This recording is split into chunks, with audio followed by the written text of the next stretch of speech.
All right, we're going to tackle something that affects millions of people but is so often invisible: the real, deep pain of depression. This is a condition that's so much more than just feeling sad. Understanding it, well, that's the first real step towards fighting it. So let's dive in.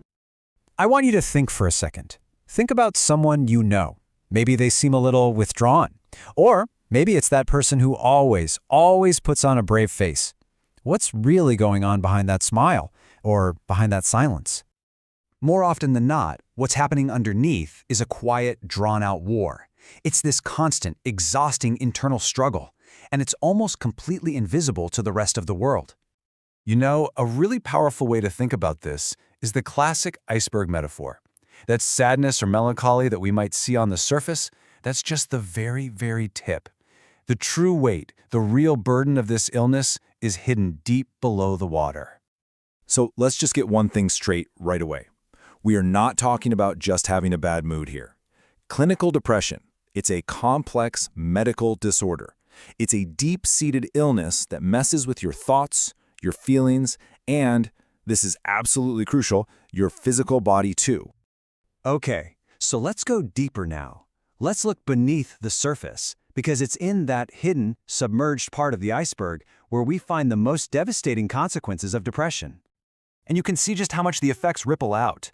See, depression doesn't just live in the mind. It shows up physically. We're talking chronic headaches, muscle pain, even an increased risk of heart disease.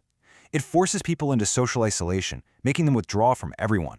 And basic everyday things, like concentrating on a task or just making a simple decision, they can feel completely impossible.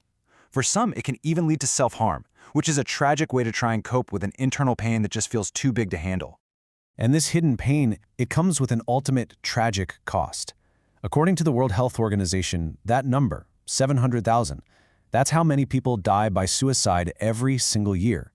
And untreated depression is one of the biggest drivers behind that absolutely staggering figure. So, this all leads to the obvious question, right? Why? What causes a condition that's this complex, this devastating? Well, as you can probably guess, the answer isn't simple at all. To get a handle on the causes, it's actually pretty helpful to look at how science has tried to classify depression over the years. An early approach split it into two main buckets. You had endogenous depression, which was thought to come from internal stuff, like genetics or brain chemistry. And then you had exogenous depression, triggered by outside events, like trauma or a major loss. Now we know it's usually a really complicated mix of both, but this framework helps us see all the different pieces of the puzzle. And in fact, the very definition of these conditions has been debated by scientists for more than a century. Even the foundational concepts right from the beginning were challenged.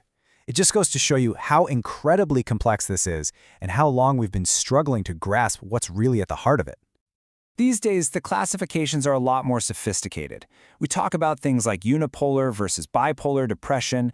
We talk about major depressive disorder, or MDD. There's even seasonal affective disorder, or SAD, where the symptoms are directly linked to the changing seasons. The key takeaway here is that it's a spectrum. It's not just one single thing. Now, to really understand the physical side of depression, let's zoom in on one of its most common and, well, destructive partners: insomnia. The connection between these two creates this vicious cycle that is just incredibly difficult to escape. So check out how this devastating loop works. First, the depression brings on all this anxiety and these relentless negative thoughts. Then, those racing thoughts make it impossible for your brain to just switch off, so your sleep gets totally disrupted. And finally, that lack of good restorative sleep makes every single symptom of depression, the exhaustion, the irritability, the feeling of hopelessness, so much worse. Each part just fuels the next. And this connection is, well, it's shockingly powerful. Studies show that people who suffer from chronic insomnia are at a 10 times higher risk of developing depression compared to people who get good sleep. That's a massive risk factor. It just hammers home how deeply intertwined our mental and physical health really are. But here's the most important part. Despite all the darkness we've talked about, there is absolutely hope. This is a winnable fight. There are clear, proven paths to recovery and to finding your way back to the light. So, the path to getting better has a few different lanes.